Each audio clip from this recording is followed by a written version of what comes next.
Alright, so communism, an international conspiratorial drive for power on the part of men in high places willing to use any means to bring about their desired aim, global conquest. So, in this book, he's referring to as the real communists are the people at the top, who really are building a giant commune, giant world commune, which is what we're living in now. And so from now on, the communists equal the elite. You will notice that we did not mention Marx, Engels, Lenin, Trotsky, bourgeois, proletariat, or dialectical materialism. We said nothing of the pseudo-economics or political philosophy of the communists. These are the techniques of communism, and should not be confused with the communist conspiracy itself. They're saying, don't get it twisted, that was just their view of communism and the way that they did it. Marx's view, Engels' view, Lenin's view, Trotsky's view, Stalin's view, everything. It's all just somebody's opinion. Everything that's written,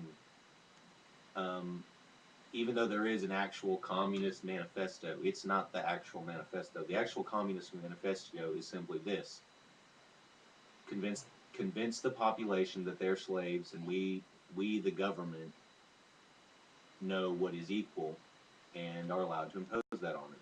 That's what communism is. And it's going to be so hard for people to even think that they're a slave. Like, they're just going to get aggravated and no, that's what the whole popular culture and all the history that we taught on the George Washington and the pioneers and the freedom and the rugged individual. Yeah, they never talked about how they like raped or killed all these villages or did horrible things still. Slowly marching us towards an Orwellian, completely chemical-induced trance. Can I say something that happened to me yesterday that just now, sorry to interrupt you, just now made a lot of sense. Okay, so what you're talking about is, and what we're talking about is years of them taking away maybe knowledge and making us dumber and more processed food. And then I thought about something last night. This guy, we were cutting peppers, and this guy asked about this pepper. He's like, God, that pepper is so big. And then we stopped and we're like, you know why that pepper is so big? And we were like, because it's been picked years and years down the line. They picked the biggest peppers, you know, to give to people or to use. And so they use the seeds from the biggest peppers. And then, you know, they plant those seeds from the biggest pepper from the first, like, field of it, you know.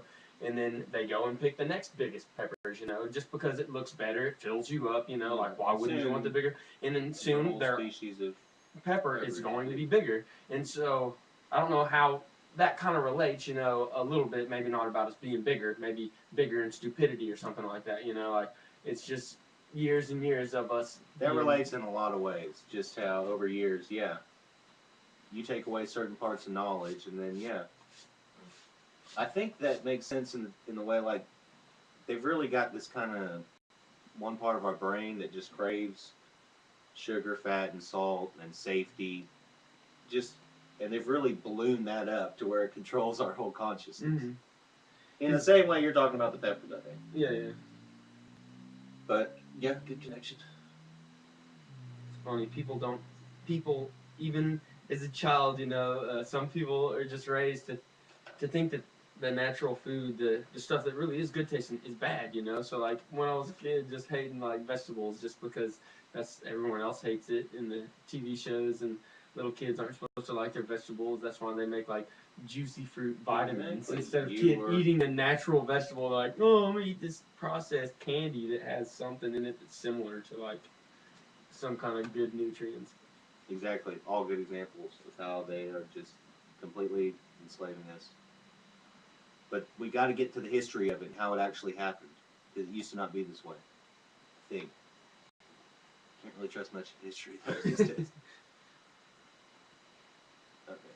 These are all techniques of communism and should not be confused with the communist conspiracy itself.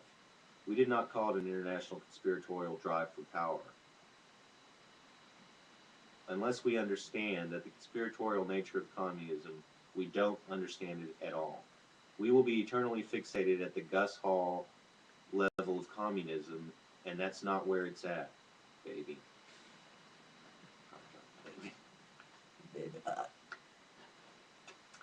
The way to bring down the wrath of the liberal press establishment or the professional liberals is simply to use the word conspiracy in relation to communism. We are not supposed to believe that communism is a political conspiracy.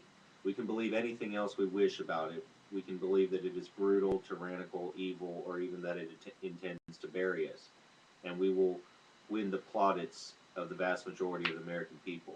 But don't ever, ever, ever use the word conspiracy if you expect applause, for that is when the wrath of the liberaldom will be unleashed against you. We are not disallowed from believing in all types of conspiracy, just modern political conspiracy.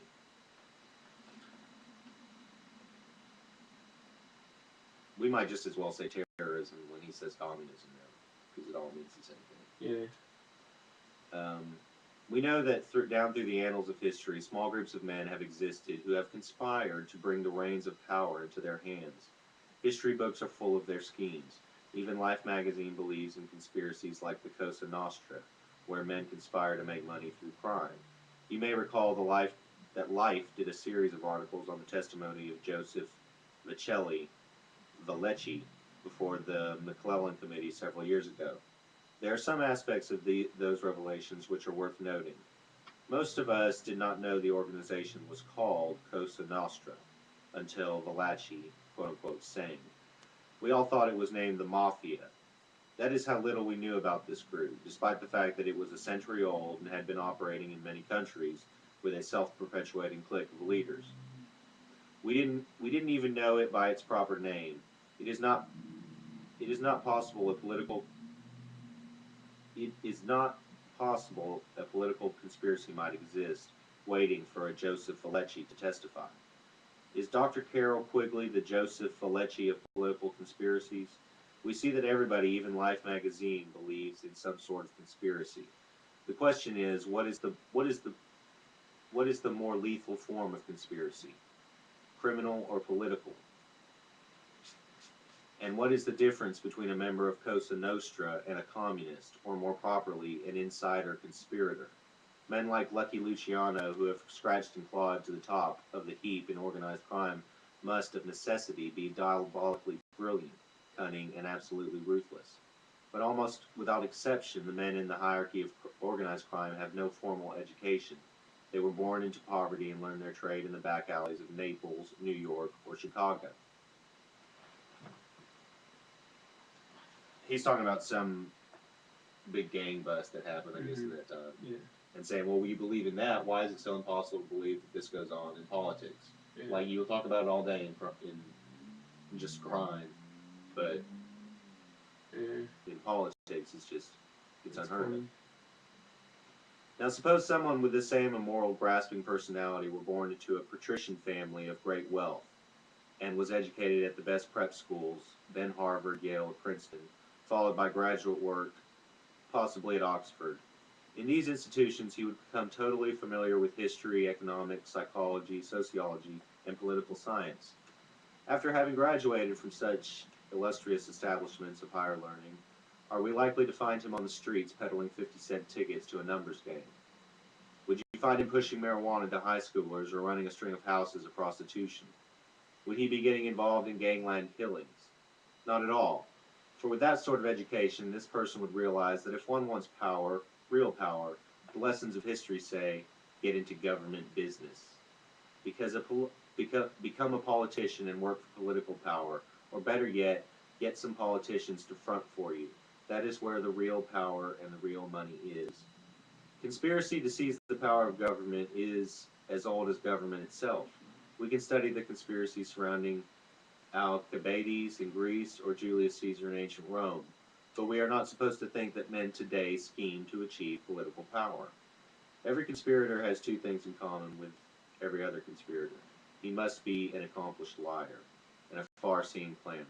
Whether you're studying Hitler, Alcibiades, Julius Caesar, or some of our contemporary conspirators, you'll find that their patient planning is almost overwhelming. We repeat FDR's statement, in politics, nothing happens by accident. If it happens, you can bet it was planned that way.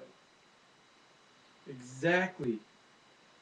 That's funny. I guess this might be one of the first times I've heard that, but that just made so much sense to me right then. That's hilarious. If it happens, Yeah, like everything, every huge accident, every major war, everything that's ever happened or gone down, it has been planned, and this is This is gonna break it down for us. yes.